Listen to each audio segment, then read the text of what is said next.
Hi there, I'm Matt Donnelly of RotoBaller, and if you're tuning in right now to the RotoBaller YouTube channel, that must mean it is time to talk about must-start and must-sit players at the wide receiver position for week number 4. You can no longer simply just trust these wide receivers outside of Tyreek Hill and Justin Jefferson, who are basically lapping the field. Now, the good news is Jamar Chase, he seemed to get right here on Monday Night Football, so he's kind of coming back in your good graces, and I guess you can still feel good about Amon-Ra St. Brown, CeeDee Lamb, Stephon Diggs, and A.J. Brown. Regardless of their matchups, you're still forcing them into your lineups one way or the other. So which other receivers can you trust? Which wide receivers should you be fading? Don't worry, I got you covered with these wide receiver starts and sits. Let's kick those starts and sits off with a bit of a surprise here, and that is Darius Slayton versus the Seattle Seahawks. That's right, we are going deep right off the bat here. We are going to flex Darius Slayton against the Seahawks, who have allowed over 760 yards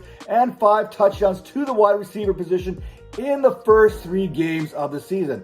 In fact, Seattle has allowed the 4th most fantasy production this year to the position, allowing over 54 fantasy points per game. And while Darius Slayton hasn't had what you would call a breakout type game, someone on this Giants team simply needs to step up, especially on the offensive side of the ball. Slayton will certainly have an opportunity this week after seeing 6 targets against the 49ers a week ago. The yardage has not necessarily been there, but the opportunity, it has. And that's what I'm looking for here right now. I'm looking for an opportunity.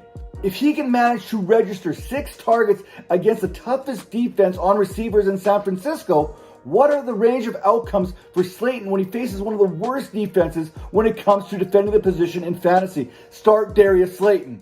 Also, you're starting Nico Collins and Tank Dell. Yes, you can start both these wide receivers against the Pittsburgh Steelers. This is your 2-for-1 special. CJ Stroud has been dealing in Houston, tossing over 300 yards per game, and the Steelers, well, they have been allowing over 46 fantasy points per game to the receiver position. Last week, Devontae Adams, over 170 yards. Jacoby Myers, he also contributed with 85 yards. So it's very plausible that both Dell and Collins could and should be in your lineups this week and have a good range of success.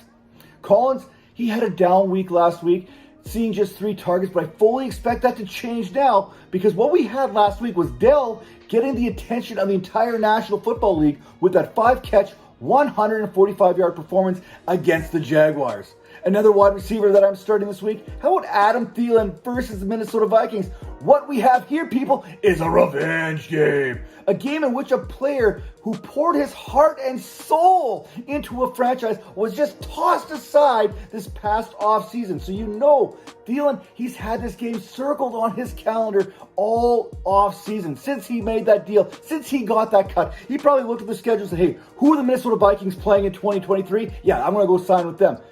Why wouldn't you? Because Minnesota is allowing 55 fantasy points per game this season to the wide receiver position, and they have allowed 710 yards and 5 scores thus far. Meanwhile, Thielen, who was just thrown away because they must have felt that he couldn't get the job done, actually it's probably because he was making too much money, he's coming off a contest in which he simply could not be contained by the Seattle Seahawks, posting 145 yards and a touchdown while having 11 receptions. You know Thielen, he's going to have money on the board for this game. And Andy Dalton, the wily old vet, he's going to make sure to help Thielen cash in on all those promises.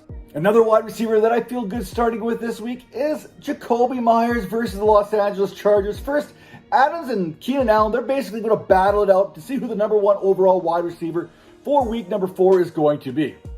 That's all going to take place before this game even happens here. Now, looking at last week, we know what Justin Jefferson was going to do. We know what he was going to get. He was going to get his. But KJ Osborne and Jordan Addison combined for 7 receptions and 88 yards along with a touchdown.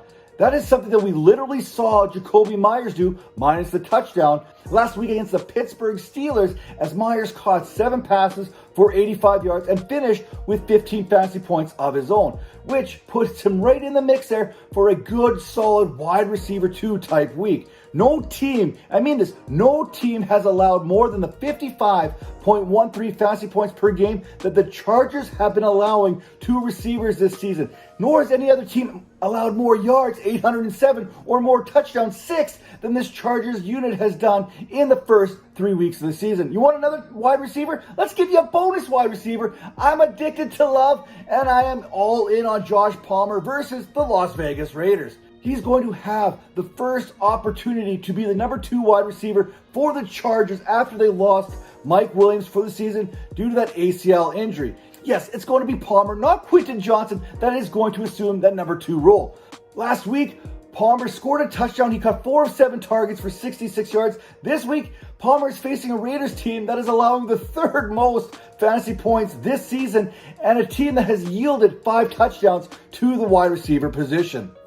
Wide receivers that I'm sitting this week, how about George Pickens versus the Houston Texans? Surprisingly, Houston has been very good against receivers in fantasy. Most likely due to the fact that basically they're so bad at defending the run.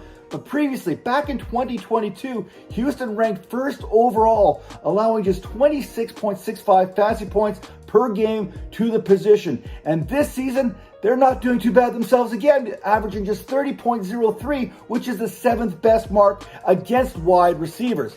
Last week, Pickens, he did post 75 yards on 4 catches against the Raiders, but you have to think that the Steelers are going to want to get some sort of run game here established against a Texans team that is allowing the 4th most fantasy points to running backs. Another wide receiver that I'm sitting or simply not trusting is Kelvin Ridley versus the Atlanta Falcons. Not all revenge games are created equal. This matchup is not nearly as favorable as the matchup that Adam Thielen is facing this week. Atlanta is allowing just 338 receiving yards so far this season and 3 touchdowns against them, which ranks 6th overall when it comes to defending wide receivers in fantasy. Really did himself no favors endearing himself to fantasy managers heading into this week 4 revenge narrative after accounting for just 40 yards and 3 receptions against a Texans team that they ended up losing to. Who would have thought heading into week 4 that the Falcons team here would be one of the best when it came to defending wide receivers and running backs in fantasy football? But hey, here we are. And finally, I am at the point where I am sitting Brandon Ayuk versus the Arizona Cardinals. Now, I want Ayuk's shoulder to give it another week of rest. Maybe he plays this game, maybe he doesn't. If he does play, I'm not quite sure I'm trusting him yet in my lineup. I want to give it a week and see type of approach here.